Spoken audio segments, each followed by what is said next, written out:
খারাপ মানের জিনিস দিয়ে পথশ্রীর রাস্তা তৈরির অভিযোগ। প্রতিবাদে রাস্তার কাজ বন্ধ করে দিলেন এলাকার ক্ষুব্ধ লোকজন। আরামবাগের আরান্ডির মেহেদি চক এলাকার ঘটনা। মেহেদি চক কাজী মহল্লা রাস্তায় ঢালাইয়ের কাজ শুরু কয়েকদিন আগে রাস্তায় ফাটল দেখা দেওয়ায় কাজ বন্ধ করে দেন স্থানীয়রা।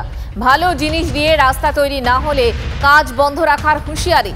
খারাপ মানের জিনিস দিয়ে রাস্তা তৈরির অভিযোগ তৃণমূল নেতার। অভিযোগ, রাস্তার কাজের তত্ত্বাবধানে ছিলেন পঞ্চায়েত প্রধান। অভিযোগ পেয়েও কর্ণপাত করেনি প্রধান, দাবি স্থানীয়দের। অভিযোগ অস্বীকার করেছেন পঞ্চায়েত প্রধান।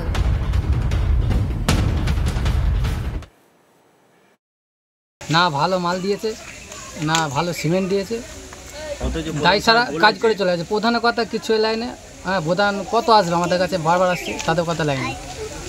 হ্যাঁ কোনো জায়গায় 3 ইঞ্চি 2 ইঞ্চি করে হ্যাঁ বালি দিয়েছে, সিমেন্ট এমন সিমেন্ট দিচ্ছে পুরো বোঝা যাচ্ছে যে শুধু টঞ্চিবার বালি দিয়ে ঢেলে দিচ্ছে।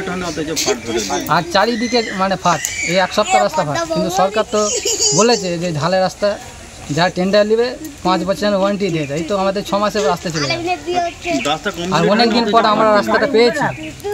এই রাস্তাটা আমাদের বহুদিন ধরে হয় না, অনেক দিন পর আমরা পেয়েছি। সেই জন্য আমরা গ্রামবাসী চাইছি যে রাস্তা তো বারবার হবে না, একবারই হবে, রাস্তাটা তো ভালো করে হোক, এইটাই আমাদের দাবি।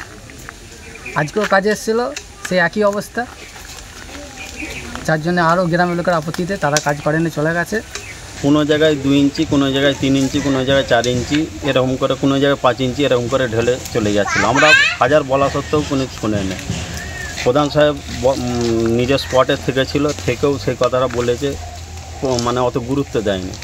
তো সেই জন্য মালপত্র সব কিছু আটকে দেওয়া হয়েছিল। প্রধান সাহেব নিজেও এই দায়িত্ব নিয়ে গাড়ি আটকে দিয়েছিল। আমরা প্রতিনিয়ত মনিটরিং করি, কিন্তু পাড়ার মাঝখানটা যে 250 ফুট রাস্তা, ওইটা 4 ইঞ্চি করে দেখছি ঢালাইটা হয়েছে এবং কয়েক জায়গায় ফাটল হয়েছে। আমি দেন আমার কাছে প্রুফ আছে, আমি জেলার ইঞ্জিনিয়ারের কাছে ভিডিও করে জানতে চেয়েছি যে রাস্তাটা কমপ্লিটই হলো না, ফাটল হলো কেন। শাসক দল নিজেদের কাজিয়া আটকে পথশ্রী প্রকল্পের কাজ। বিধায়কের গোষ্ঠী বনাম প্রাক্তন ব্লক সভাপতির গোষ্ঠীর দ্বন্দ্বে আটকে কাজ। মুর্শিদাবাদের রেজিনগরে রাস্তার কাজ বন্ধ হওয়ায় বিপাকে আমজনতা। রাস্তায় কোন পক্ষ আগে মাটি ফেলবে তা নিয়ে কাজিয়া চরমে। বিধায়কের নাম করে ঠিকাদারকে হুমকি দেওয়ার অভিযোগ। প্রাক্তন ব্লক সভাপতির লোকজন মাটি ফেলতে গেলে ট্রাক্টর আটকানোর অভিযোগ। বিধায়কের অনুগামীরা মাটি বোঝাই ট্রাক্টর আটকান। এমএলএ রবিউল আলম বনাম প্রাক্তন ব্লক সভাপতি আতাউর রহমানের কাজিয়া তুঙ্গে। সোশ্যাল মিডিয়ায় ঠিকাদারকে হুমকির অডিও ভাইরাল। শোনেন, আমি তো দাদা, আমি তো আমাকে যেটা অফিস থেকে নির্দেশ দিচ্ছে সেটাই আমি বলছি। অফিসে এমএলএ সাহেব যেটা বলবে সেটা হবে। অফিস কোন আগে বলেন তো? সেটা আমার কাছে থানা থেকে যেটা হয়েছিল সেটাই বলেছিল। আমি তো থানাতে কি বলছে? বড়বাবু বলছে হ্যাঁ ঠিক আছে, তাই বলছে এমএলএ সাহেব যেটা বলবে আমরা কি করবো? না শোনেন, আমাকে তো বলেছিল যে ওরা 2 দিন দেবে, আপনারা 2 দিন দেবেন, এটাই তো কথা হয়েছিল। হ্যাঁ, তো আমাদের 2 দিন আগে দিতে বলছে, আমাদের হাতে লেন আগে, তারপর ওদের হাতে নেবেন। আমরা মানা করছিলেন। বিধায়ক প্রাক্তন ব্লক সভাপতির কাছে চরম অস্বস্তি রেজিনগর তৃণমূলে। হয়েছিল রাস্তায় গাড়ি এসেছিল, গাড়ি বন্ধ করে দিয়েছে আকুল বিশ্বাস আর ওই নাম কি গো, হ্যাঁ শহীদুল রহমান। হ্যাঁ ওরা আমার মুক্তি বেরোবে না, ওরা বন্ধ করে দেয় যে রাস্তা হবে না। কই দেবো না, কেন হবে না, ভাগলো, এই আসল কথা। ওই টাকার ভাগ লোক যে রাস্তা করছে সে বলছে আমাদের অত টাকা নাই, অল্প টাকা বেরিয়েছে, এই টাকার মধ্যে আমরা যাই করি রাস্তাটা করে দেবো। ওরা বলছে না আমরা 8 টাকা নেবো। রাস্তা অবশ্যই দরকার আমাদের। এই যে রাস্তা হইতে হইতে আবদ্ধ হয়ে আছে, আমরা দীর্ঘদিন ধরে কষ্ট পাচ্ছি। তাইলে এবার আমরা ছেলেপিলে যেতে একটা ডেলিভারি কেস থাকে, কি করে চলবো?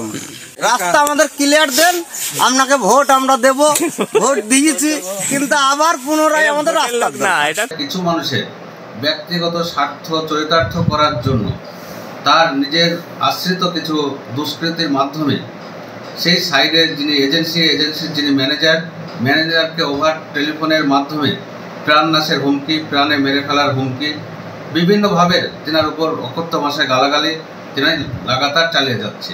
আগামী দিন যদি প্রশাসন এই ব্যাপারে দৃষ্টি আকর্ষণ না করে আমরা কিন্তু এর বিরুদ্ধে যা যা ব্যবস্থা নেওয়ার সেটা কিন্তু আমরা নিতে শুরু করবো। লেগেছিল ওই আকুল কয়াল আর ওই শহীদ কাশীপুরে শহীদ পুরো মাটি ফেলা বন্ধ করে দিয়েছে। আর ম্যানেজার যে কাজ করে তাকে হুমকি দিয়েছে যে তুই মাটি ফেললি তোকে বুঝবি। ফেরিঘাটের দখল নিয়ে টানা পড়েন, বন্ধ নৌকা চলাচল, বিপদের ঝুঁকি নিয়ে বুক সমান জল পেরিয়ে নদী পারাপার করছেন এলাকার লোকজন। ঘটনার আরামবাগ পুরো এলাকার অভিযোগ, আরামবাগের সদরঘাট কালীপুর ফেরিঘাটে টেন্ডার পেয়েও নৌকা চালাতে পারছেন না শঙ্কর মালিক। ষড়যন্ত্র করে ফেরিঘাট থেকে সরিয়ে দেওয়া হয়েছে বলে অভিযোগ শঙ্করের।